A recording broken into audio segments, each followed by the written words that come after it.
हाँ, तो हम लोग अब चलते हैं डिस्टेंस और डिस्प्लेसमेंट के क्वेश्चन सेशन पे। पिछली क्लास में हम लोगों ने डिस्टेंस और डिस्प्लेसमेंट के कॉन्सेप्ट को समझा था क्वेश्चंस के साथ।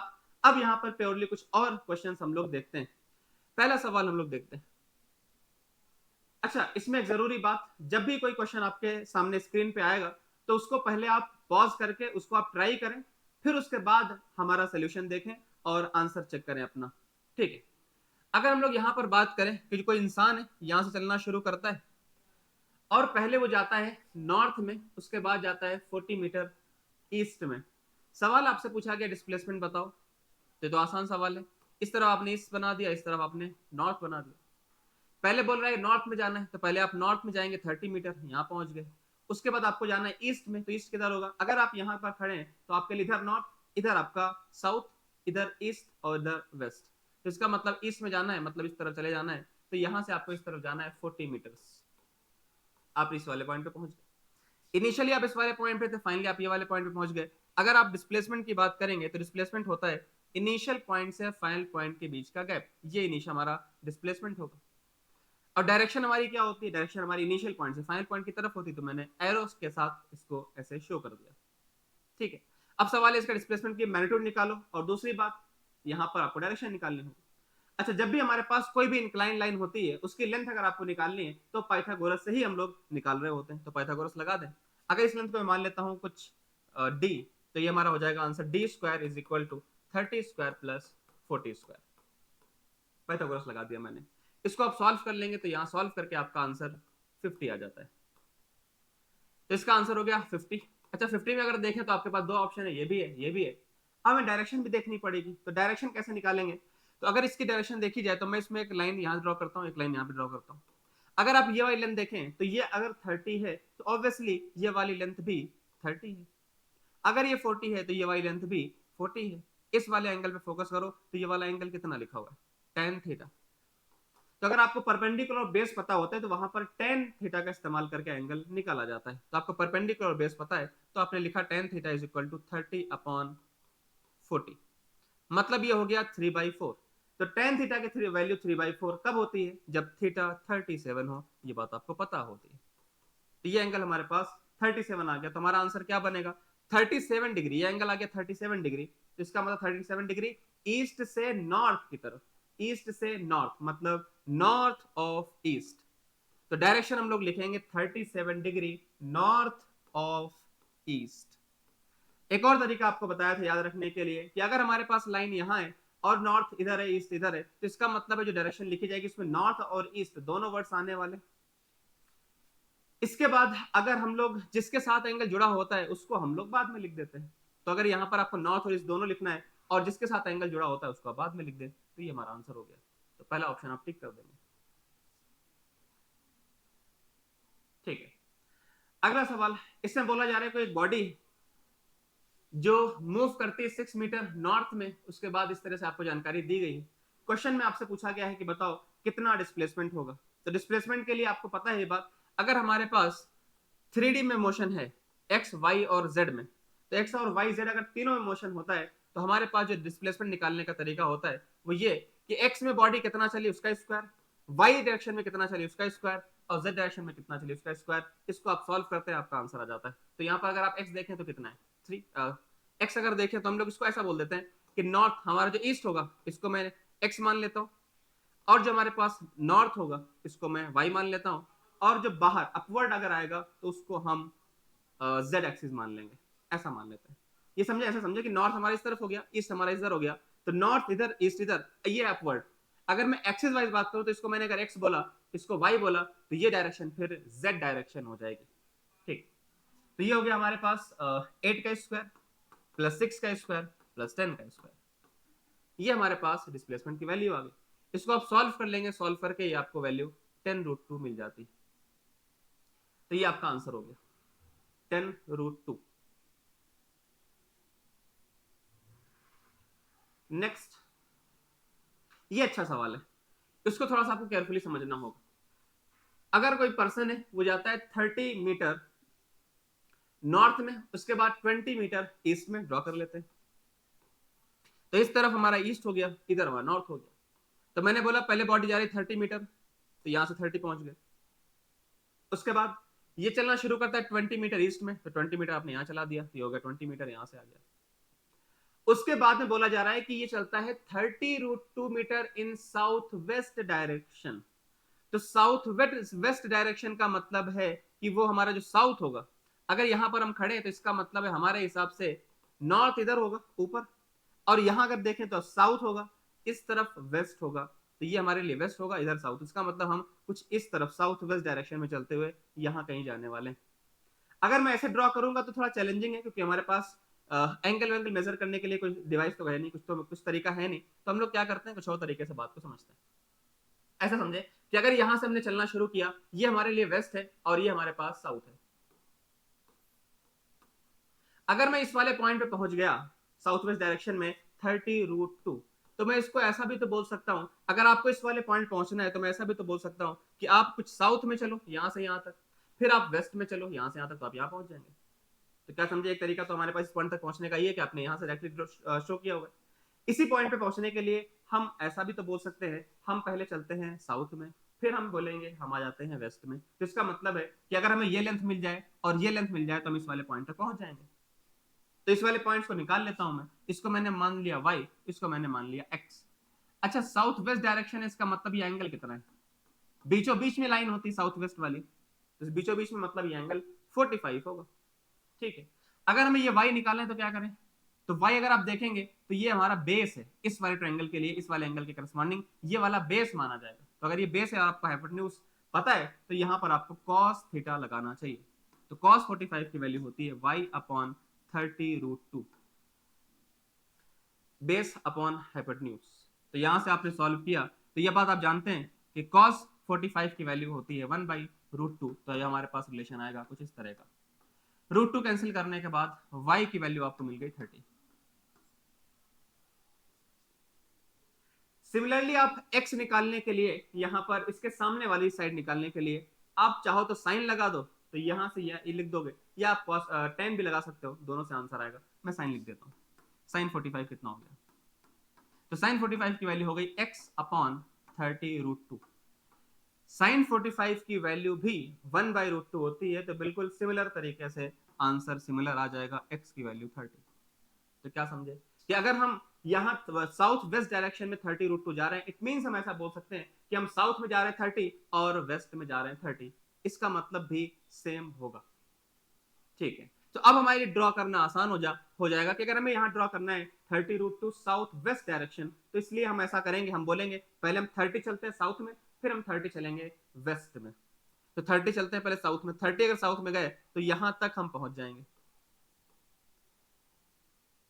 अच्छा, अगर इसके बाद हमें 30 और चलना है इस तरफ वेस्ट डायरेक्शन में, तो यहां जब मैं पहुंचा तो इधर हमारा वेस्ट होगा, इधर हमारा ईस्ट होगा, तो इसका मतलब मैं वेस्ट की डायरेक्शन में चलूंगा, मैं 30।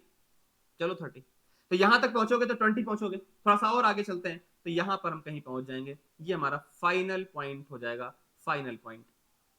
और इनिशियली हमने चलना शुरू किया था इस वाले पॉइंट से, यहां से गए थे इधर घूमते हुए, यहां से घूमते हुए यहां से यहां पहुंच गए, तो ये हमारा फाइनल पॉइंट है, ये हमारा इनिशियल पॉइंट है। तो हमारा सवाल हो गया कि डायरेक्शन क्या होगी, इनिशियल से फाइनल पॉइंट की तरफ हमारी डायरेक्शन लिखी जाती है। तो इनिशियली मैं यहां था, फाइनली मैं यहां हूं, तो ये हमारी डायरेक्शन हो जाएगी डिस्प्लेसमेंट की, मतलब कौन सी डायरेक्शन, वेस्ट डायरेक्शन। तो हमारी डायरेक्शन हो गई वेस्ट। मैग्नीट्यूड कितना होगा, इनिशियल से फाइनल पॉइंट के बीच का गैप, तो अगर आप देखें तो मैं यहां से यहां 30 गया था और ये वाला पार्ट जो है वो 20 है, इसका मतलब है बची हुई जगह मतलब 10 लेंथ हो जाएगी। तो 10 मीटर वेस्ट डायरेक्शन डिस्प्लेसमेंट होगा।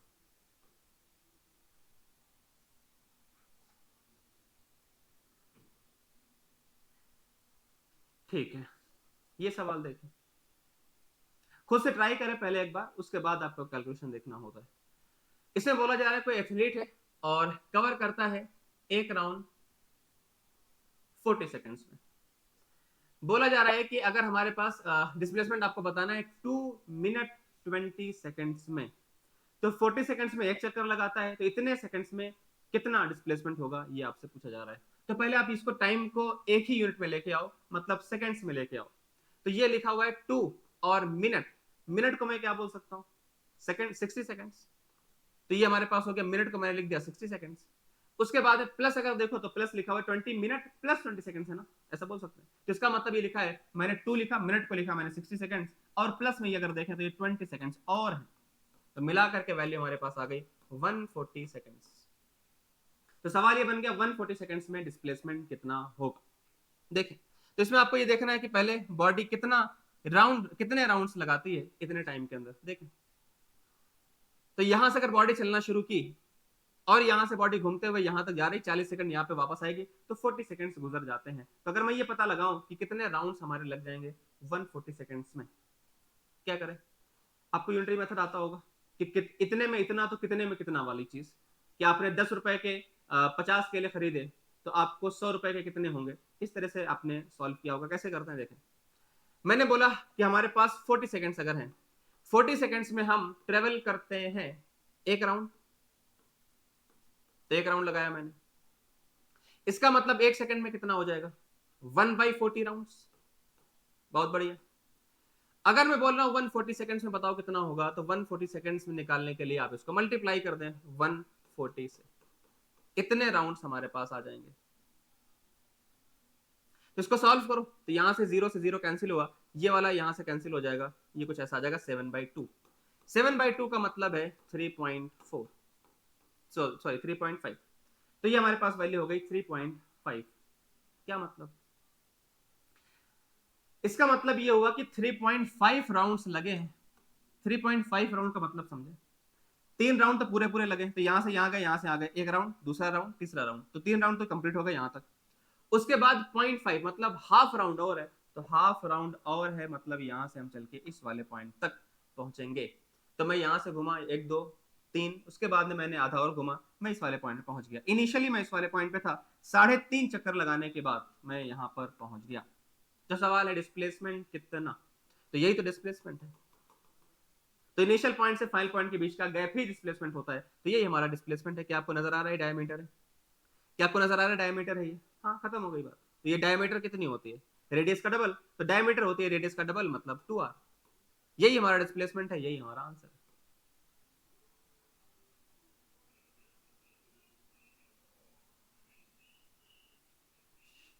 ये भी अच्छा सवाल है। कॉन्सेप्चुअल अंडरस्टैंडिंग अगर आपकी अच्छी है, तो क्वेश्चन कोई अच्छा खराब नहीं होता है, आप आराम से मैनेज कर पाएंगे। लेकिन हाँ, क्वेश्चन जब आप शुरू में जब पढ़ना शुरू करते हैं, तो आपको वहां पर थोड़ी सी प्रॉब्लम होगी, क्योंकि आप जब 10th से 11th में आते हैं, तो आपको कोई कैलकुलेशन का उतना ज्यादा आइडिया नहीं होता है। मेजोरिटी चीजें आप थ्योरेटिकल पढ़ा रहे होते हैं, बहुत हल्का फुल्का कैलकुलेशन होता है। यहाँ पर अगर बात करेंगे तो मेजोरिटी में कैलकुलेशन ही होता है, सॉल्व ही करना होता है, न्यूमेरिकल्स ही होते हैं। उसके अलावा थ्योरी की अगर बात करेंगे तो बहुत ज्यादा थ्योरी नहीं है।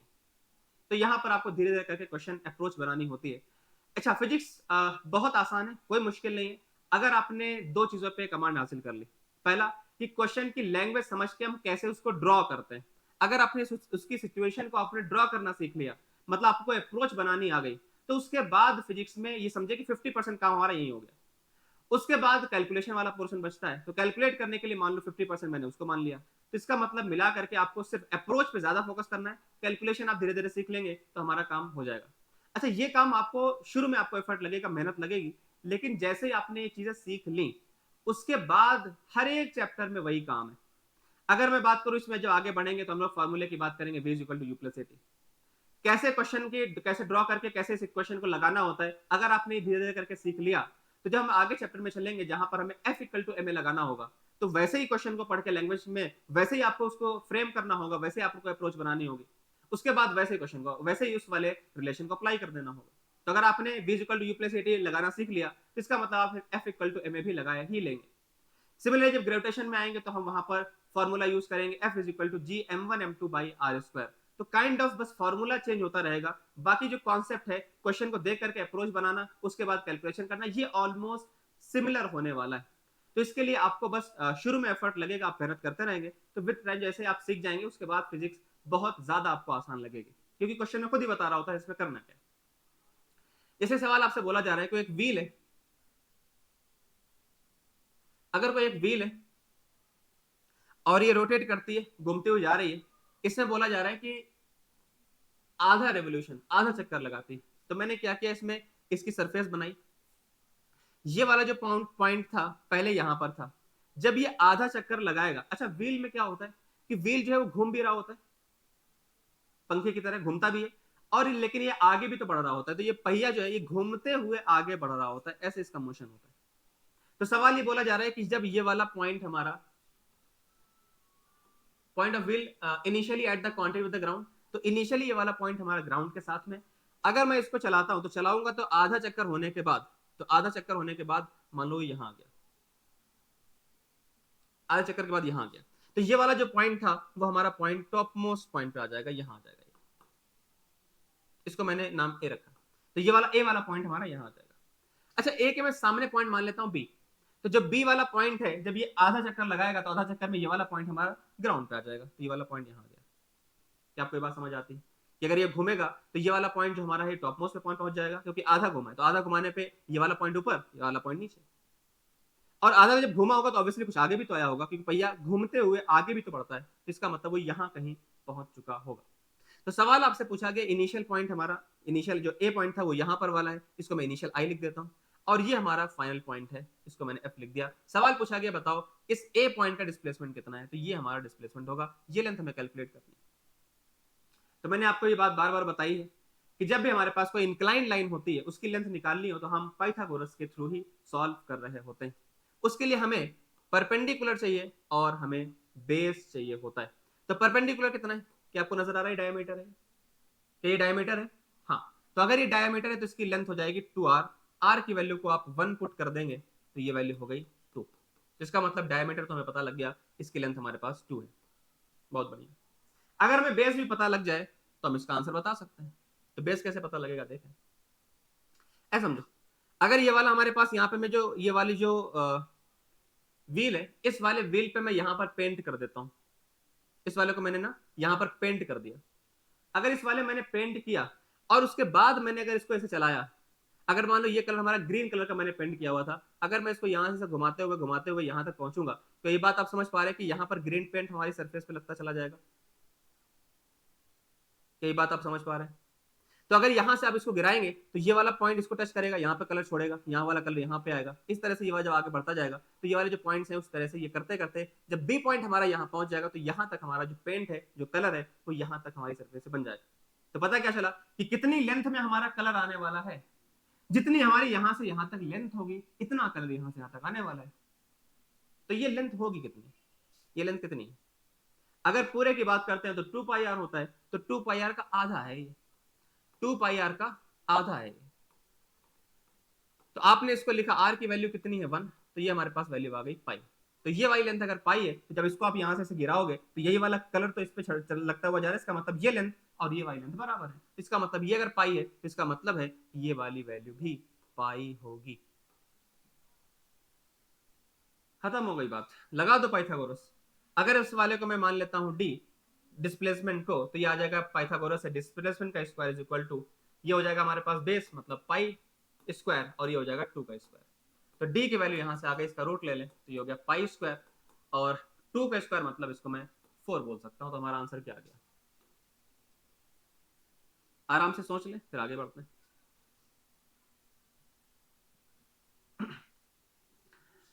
अच्छा, इसमें आपसे क्या बोला जा रहा है कि अगर एक एरोप्लेन है, फ्लाई करता है इस वाले कोऑर्डिनेट से लेकर के इस वाले कोऑर्डिनेट तक जाता है, तो आपको डिस्प्लेसमेंट के कोऑर्डिनेट्स बताने हैं। तो डिस्प्लेसमेंट के कोऑर्डिनेट्स कैसे निकालेंगे, क्या आपको डिस्प्लेसमेंट निकालना आता है, अगर हमारे पास कोई यहाँ पर x1 है, y1 है, z1 है, और ये वाला पॉइंट हमारा x2 है, y2 है, z2 है, तो अगर मैं आपसे बोलूं कि x एक्सिस में डिस्प्लेसमेंट कितना, x एक्सिस में डिस्प्लेसमेंट कितना, तो डिस्प्लेसमेंट निकालने के लिए फॉर एग्जांपल x1 की वैल्यू है 2, x2 की वैल्यू मान लो 5 है, तो इसका मतलब ये हो गया 5 और ये वाला है 2, इसके बीच में गैप कितना हो जाएगा 5 माइनस 2, यही हमारा डिस्प्लेसमेंट x एक्सिस का। सिमिलरली y में भी निकालेंगे y2 minus y1, similarly z में भी निकालेंगे z2 माइनस z1, तो खत्म हो गई बात। तो डिस्प्लेसमेंट हमारा क्या आ जाएगा, डिस्प्लेसमेंट होगा final position minus initial position. तो फाइनल पोजीशन क्या है, ये फाइनल है और ये इनिशियल है, तो फाइनल माइनस इनिशियल करो, 7 माइनस -4, 7 माइनस -4, इसमें से फाइनल में से इनिशियल को माइनस कर देना। अच्छा, ये हो गया हमारे पास x एक्सिस का डिस्प्लेसमेंट, एक्स में इतना डिस्प्लेस होगी बॉडी। आपको कोऑर्डिनेट फॉर्म में ही बताना है, मतलब X comma Y comma Z के ही फॉर्म में बताना है, तो ठीक है, तो मैंने एक्स में लिख दिया। वाई में क्या लिखेंगे, -2 माइनस ऑफ -5, सही है, कॉमा -3 -8, ये हमारे पास कोऑर्डिनेट्स बन गए। एक्स में डिस्प्लेसमेंट लिखा, वाई में लिखा, जेड में लिखा, कॉमा करके आपको लिख देना है, तो हमारे पास वैल्यू आ गई। माइनस ऑफ माइनस ये हो जाएगा प्लस, 7 + 4 ये हो गया 11, ये हो गया माइनस और माइनस प्लस, मतलब +5 -2 क्या हो गया, +5 - 2 +3, और ये क्या हो जाएगा -11, यही हमारा आंसर।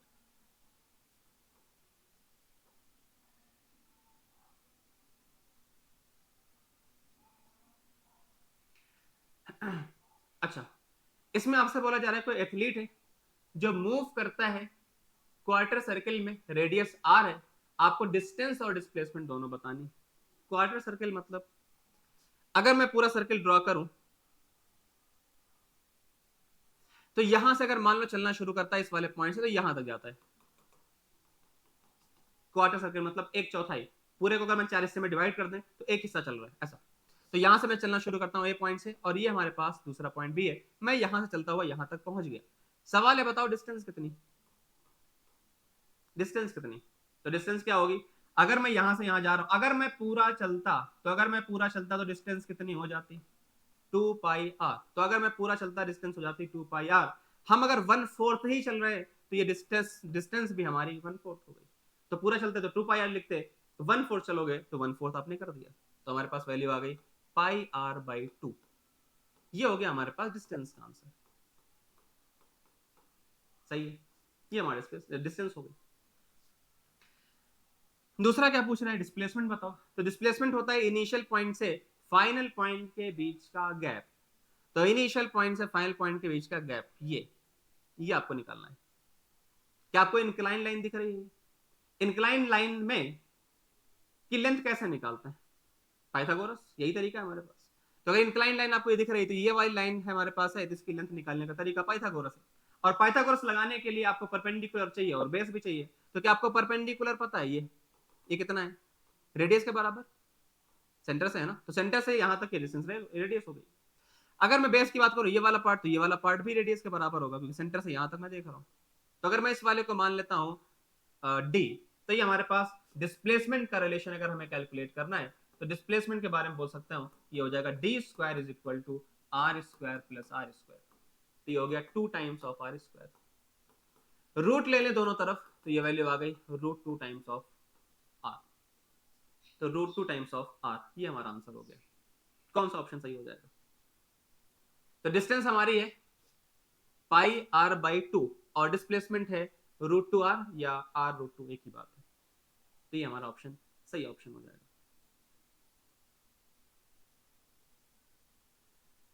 नेक्स्ट, ये सवाल एज सच कोई डिस्टेंस डिस्प्लेसमेंट का कोई एक्चुअल जेई या जेई मेंस से जेई एडवांस का सवाल नहीं है, ये एक्चुअल में कॉन्सेप्ट बिल्ड करने वाला सवाल है। तो ये कॉन्सेप्चुअली आपको स्ट्रॉन्ग करेगा, ऐसा सवाल आने के कोई चांस तो बहुत कम चांस होंगे ऑब्वियसली। ठीक है, तो इसको हम लोग समझते हैं कि एक्चुअल में क्या हो रहा है। एक बार क्वेश्चन पढ़ लें, ट्राई करें आप। तो अगर मान लो यहां से मैं चलना शुरू करता हूं, मैं इसको पूरा ड्रॉ ही कर लेता हूं, हमारे लिए थोड़ा आसान होगा, आपका इसलिए समझना आसान होगा। देखो, क्वेश्चन में आपसे बोला जा रहा है कि कोई इंसान है और वो स्ट्रेट रोड पे चल रहा है, 5 मीटर आगे जाता है और 3 मीटर पीछे जाता है। तो 5 मीटर आगे जाएगा, फिर पीछे आ जाता है, फिर आगे जाता है, फिर पीछे आता है, फिर आगे जाता है, फिर पीछे जाता है। ज्यादा आगे जा रहा है, कम पीछे आ रहा है, तो इसका मतलब ओवरऑल वो आगे की तरफ शिफ्ट होता हुआ जा रहा है। 5 आगे आएगा, 3 पीछे जाएगा, फिर 5 आगे जाएगा, फिर 3 पीछे जाएगा। तो इस तरह से बॉडी आगे बढ़ती जा रही है, 5 स्टेप आगे जा रहा है। और इसमें बताया गया कि जो एक स्टेप है वो हमारा 1 मीटर का है। तो अगर 5 स्टेप चलेगा मतलब 5 मीटर चलेगा, सही, ठीक। और एक स्टेप चलने में इसको जो टाइम लगता है वो हमारा 1 सेकेंड है। तो अगर एक स्टेप चलता है तो उसमें टाइम लगता है 1 सेकेंड। तो इसका मतलब अगर 5 स्टेप चलेगा तो 5 सेकेंड लग रहे होंगे, और 5 मीटर डिस्टेंस हमारी कवर कर रहा होगा, ठीक। तो इंसान अगर यहाँ पे था, यहां से इंसान चलना शुरू करता है 1 2 3 4 5, तो पहले वो चला 5 मीटर, यहां से यहां आया, उसके बाद ये बैक हो गया 3, तो 3 बैक होना 1 2 3, यहाँ पे आ गया 2 पे आ जाएगा, सही बात। तो 5 आगे गया, 3 पीछे आ गया, इसका मतलब 2 आगे बढ़ा। उसके बाद क्या होगा, फिर से सेम, यहां से आगे जाएगा 5, 1 2 3 4 5, 5 आगे गया, और फिर ये 3 पीछे जाएगा, सही है। उसके बाद फिर ये 5 आगे जाएगा, फिर उसके बाद ये 3 पीछे जाएगा, यहां तक पहुंचा। उसके बाद ये फिर से 5 आगे जाएगा, तो 1 2 3 4, यहीं पे तो पिट है, यहीं पे तो गड्ढा है, तो ये इसी में जैसे यहां पहुंचा इसी में गिर गया। तो अगर मैं बात करूं तो टोटल कितना टाइम लगा, तो आप पहले ही चेक कर लो कितना डिस्प्लेस, कितनी कितनी लेंथ चला है, जितनी लेंथ चला होगा उसके हिसाब से हर स्टेप पे 1 सेकंड लग रहा था। तो अगर यहां से यहां गया 5 और यहां से 3, तो ये हो गया 5 और ये वाला हो गया 3, तो 5 + 3 8। यहां से देखें, यहां से 5 + 3, फिर उसके बाद 5 + 3, फिर उसके बाद यहां से 5 + 3, उसके बाद यहां से यहां तक 5, इसको जोड़ लें, यही हमारा आंसर हो जाएगा 29। 5 5 10 20, हाँ ठीक है।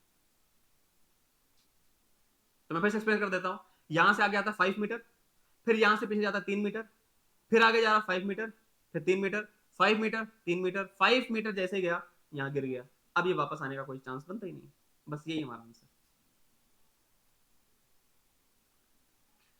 Numerical ratio of distance to displacement, क्या रेशियो होगा?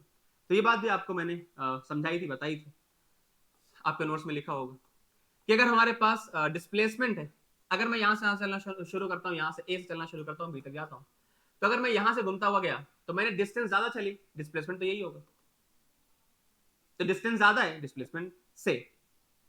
अगर ऐसा हुआ कि मैं यहां से चलना शुरू किया और मैं सीधा सीधा यही चलता हुआ जाऊं ऐसे, तो अगर मैं ऐसे चलता हुआ जाऊंगा तो इसका मतलब डिस्टेंस हमारी यही है, और डिस्प्लेसमेंट कितना होगा मैग्नीट्यूड वाइज, वो डिस्टेंस भी, डिस्प्लेसमेंट भी हमारा उतना ही हो गया। तो पता क्या चला कि या तो डिस्टेंस ज्यादा होगी डिस्प्लेसमेंट से, या तो डिस्टेंस बराबर हो सकती है डिस्प्लेसमेंट के। तो पता चला कि डिस्टेंस है या तो ज्यादा होगी या तो बराबर हो सकती है डिस्प्लेसमेंट के मैग्नीट्यूड से। अच्छा, इसको इधर भेज दें तो ये आ जाएगा डिस्टेंस, और ये वाला इधर आएगा तो ये आएगा अपॉन में, ये हो जाएगा डिस्प्लेसमेंट। ये वाली रिलेशन ऐसा रहेगा, यहाँ काइंड ऑफ मैंने ऐसा समझा कि डिवाइड कर दिया दोनों तरफ, तो डिवाइड करोगे तो यहाँ 1 बचेगा, इसको यहाँ भेजने पे ये 1 हो जाएगा। तो हमारे पास रिलेशन क्या आ गया, distance upon displacement, distance upon displacement is equal to और ग्रेटर, तो ये हमारे पास ऑप्शन हो जाएगा इक्वल टू और मोर देन 1।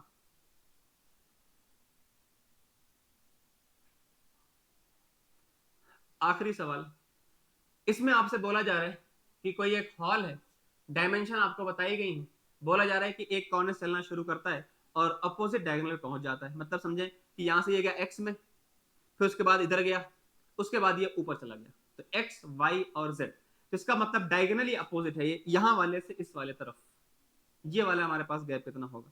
तो ये बात मैंने आपको बताई है कि अगर हमारे पास, ऐसा समझे कि अगर हमारे पास इस तरह की डिजाइन बनी हुई है, यहां से मैं पहले जाता हूं इस तरफ, फिर मैं इधर जाता हूं, फिर मैं इस पे इधर वाले में आ जाता हूं, मैं यहां पहुंच गया, तो डायगोनली अपोजिट अगर पहुंचेंगे तो डिस्प्लेसमेंट हमारा कितना होगा, अगर मैं यहां पहुंच गया तो, मैं कैसे भी पहुंच गया, यहां से यहां पहुंच गया अगर, तो हमारा डिस्प्लेसमेंट कितना हुआ।